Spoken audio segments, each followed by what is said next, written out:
conservative new media viewers and Jeremy Lin fans around the world, what is up? It's me, PFE, Paul F. Villarreal, the NBA expert.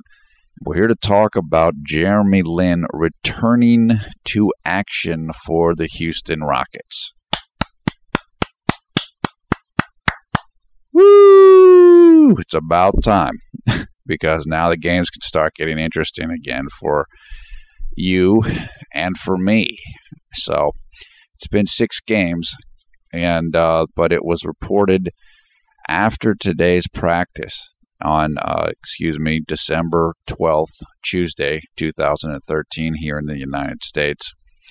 Jeremy spoke with the assembled media, and we will put a link in the video description below the video player so you can go and check out that video interview for yourself, as well as information about a story about it over at jeremylin.net, where people are commenting and talking about it, and got some other just information coming in. This is great news. Look, Jeremy was hurt about 2 weeks ago on November 27th against the Atlanta Hawks when Paul Millsap ran into Jeremy and they hit knee to knee, I believe. And that's when Jeremy suffered a knee sprain, I believe. And now it looks like he's pretty much ready to come back. I guess he practiced today and ran a full game in the practice. He said he's feeling good. Now I have to see how he feels tomorrow. Sometimes you're coming back, you get some swelling the day after. But Jeremy seemed pretty confident that he'd be coming back. So that game will be the game number 23 of the 2013-2014 regular season.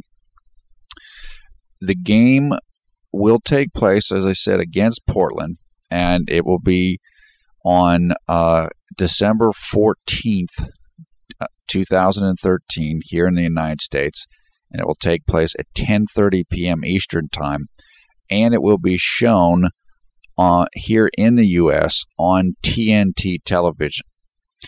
And that's December 12th. I don't know. Did I say December 14th? Sorry if I said that. It's a big game. It's a huge game, actually. Now, Houston's one of only 2 teams that has beaten Portland in Portland this season, I believe. And Portland they're tied for the second best record in the league, behind only the Indiana Pacers. I believe that is correct. I think they're like 14-4, or 15-4, something like that. They're playing great. Now, again, Houston knows they can beat them because they already beat them. And Jeremy was huge in that game. He did an excellent job against Damian Lillard, and he himself played well. In fact, Jeremy started that game, I believe, because Patrick was still coming back from the rib injury, the rib muscle injury that he suffered. So this is going to be good. This should be a lot of fun. Now, I don't know how Jeremy's going to look. Jeremy said himself that his conditioning's a little off, which is to be expected if you miss a couple weeks. And, he probably can't jump quite as well off his right leg, which is the leg that he hurt, even though that's not his jumping leg. If you're a right-handed player, your jumping leg is your left leg. Like when you're doing layups and stuff, that just tends to be because you're using your right hand. We'll have to see. I'm not expecting huge things here. Unfortunately, Jeremy lost his rhythm. He's had his good role interrupted because of this injury. So there's definitely a chance that it's going to take him time to get back up to speed. And we've talked about this before. Could be, the start was a fluke because he comes back and he's not at 100%, this type of thing. So hopefully that won't happen. But you just got to get out there and get going on it. I mean, I made a video the other day about Kobe coming back from his Achilles injury, and he didn't look very good. In fact, he looked not good at all. But you just have to go through the process. Now, fortunately for Jeremy, he hasn't been out too long. So hopefully he can just kind of get right to it. As we said in several recent videos, Jeremy wants to keep his turnovers down. That is the one aspect of his game that he wants to keep working at, and he will. And that Aaron and Patrick have done pretty good at since Jeremy's been out. So he's just going to want to just keep working at that, keep focusing on that a little bit. Now, Adam Wexler, who I believe works for CSN Houston, I think he did like grades for the different players on the team, and he gave Jeremy an A, which is definitely good to hear, and it's fair because Jeremy has played at an A level. Again, Jeremy's PER right now is like 18.8 or something like that, which is phenomenal. That's incredible. He's playing extremely, extremely well. He has been playing extremely well, and there's no question about that. I guess Kelvin Sampson, who is running the team or ran the team today while Coach Kevin McHale was attending a personal matter, which I don't know what it is.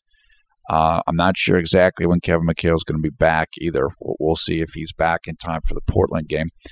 But I guess Kelvin Sampson said that Jeremy looked a little tentative in practice today, which, again, it's to be expected. When you're coming back from an injury, it takes you time to just kind of feel comfortable with the injured part so that you feel like, okay, everything's cool and I'm not hurt anymore. So that's pretty normal. Again, hopefully it won't affect Jeremy too much in the game if he does play.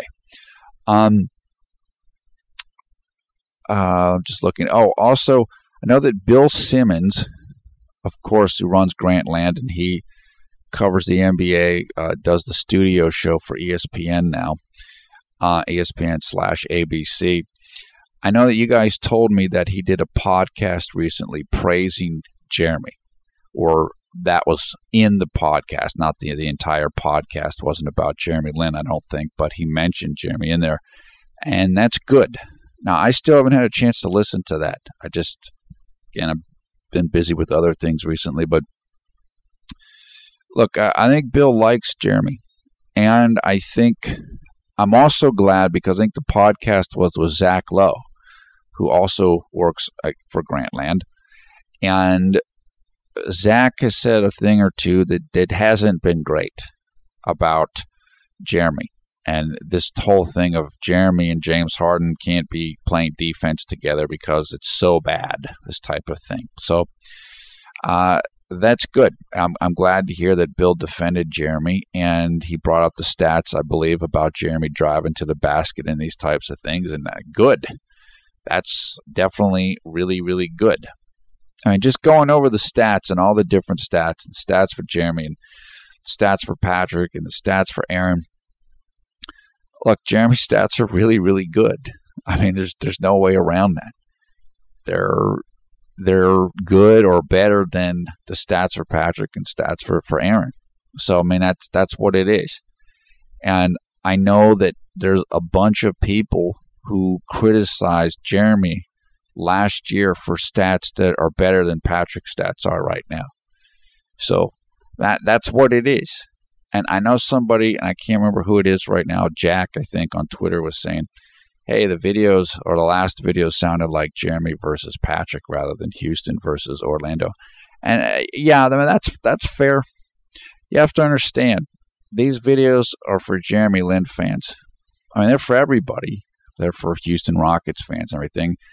But they're coming from a perspective of Jeremy Lin.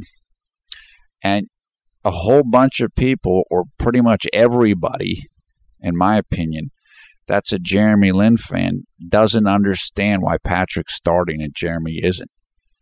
So the same reason that I bring up the stats about the opposing team's point guards, people want to talk about that. And they're not going to just accept the situation because the coaching staff of the organization says so, or because Fran Blindberry says so, or Bill Ingram says so. They're not going to do that. So we just have to talk about it. And if you look at the situation in Sacramento, Isaiah Thomas was playing incredibly well, the backup point guard off the bench. Well, now he got made the starter because Gravis Vasquez just got traded. And part of the reason why Vasquez probably got traded was so Isaiah Thomas could start. And so people were looking at this stuff and they said, well, what's going on with Jeremy? Particularly when Patrick's stats have taken a step back from last year. And that's reality. Like I said, somebody left a comment, oh, your analysis is so biased.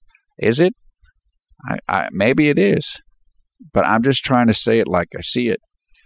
And if it was the other way around, then I would say that. Which, if I've said in these videos before, if you looked at all of the stats from last year, you would start Patrick Beverley over Jeremy Lin too. And that's fair. Now, I've said that because that's the truth. But now the stats are different. And so it's kind of like, oh, okay, well, now what? How come maybe we want to do something different now, like what Sacramento did? So, I mean, that's what it is. And these videos are going to have that because that's what I'm thinking, and that's what Jeremy Lin fans are thinking.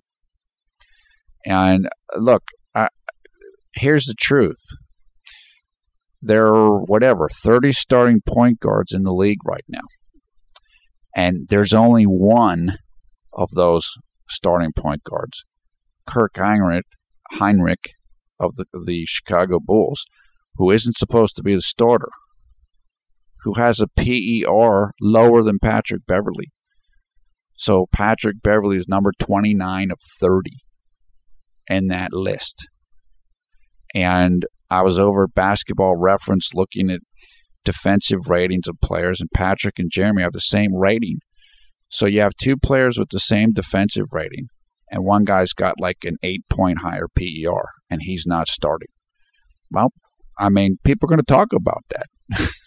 People are going to talk about that. So that's, I got to do that. And I mean, I'm going to do that.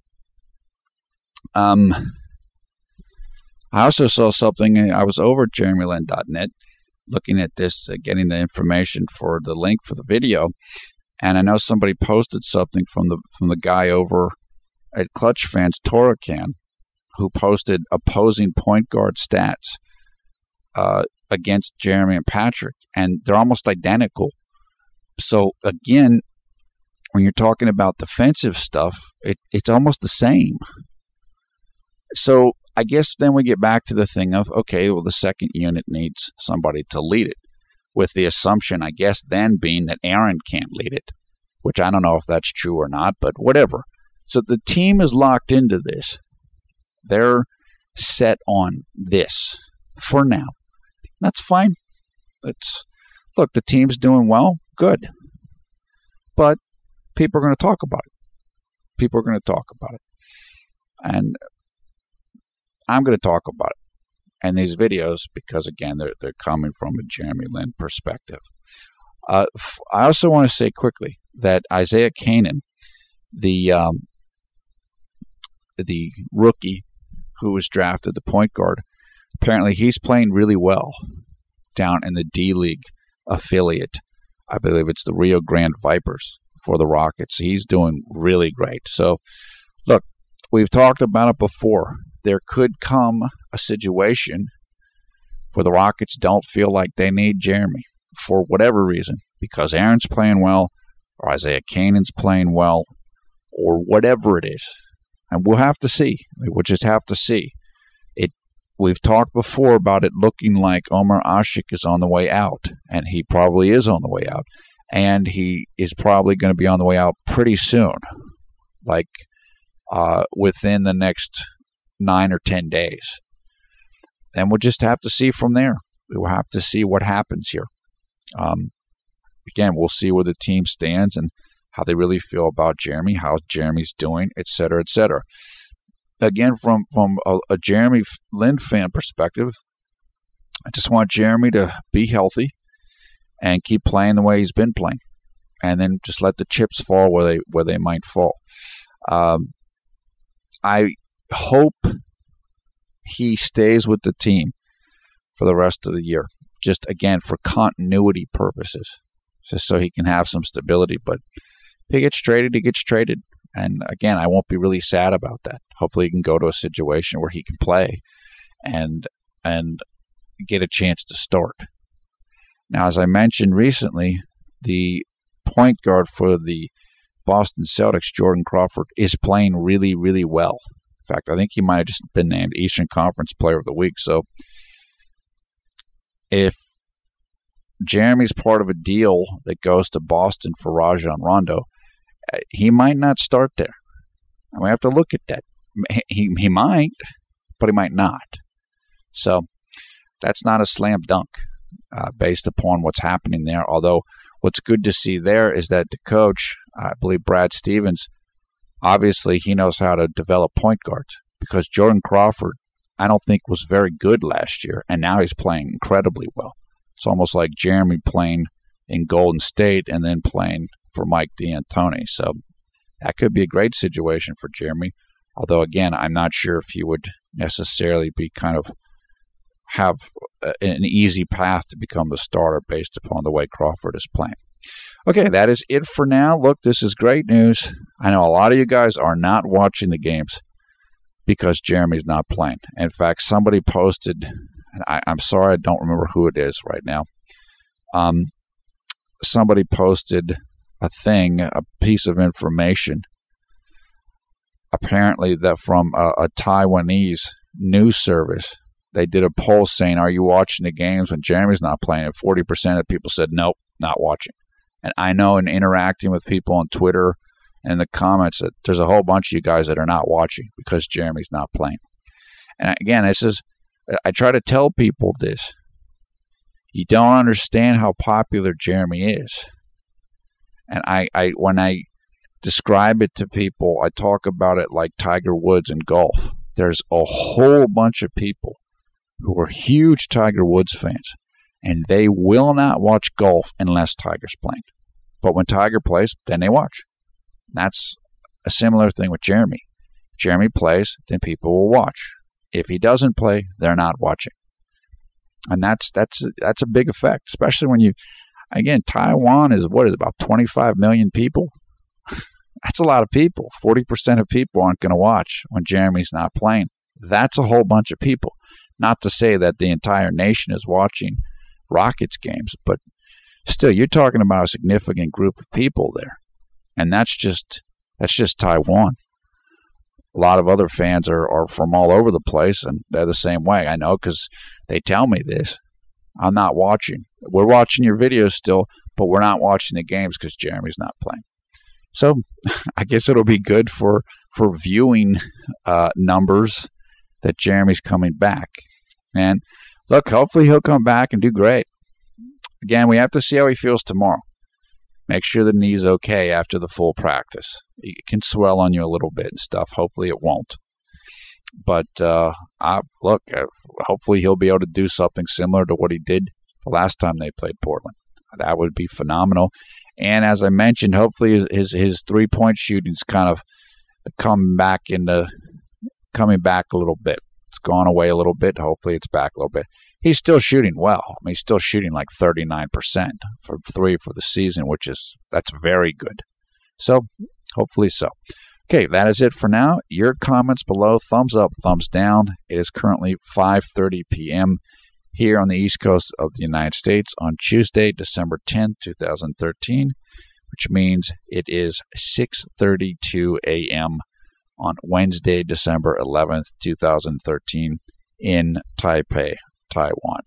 Once again, I am PFE Paul F. Villarreal, the NBA expert. Thanks a lot for watching Conservative New Media. We strive to be the #1 Jeremy Lin YouTube fan channel. Good to see Jeremy back. I'm definitely looking forward to this.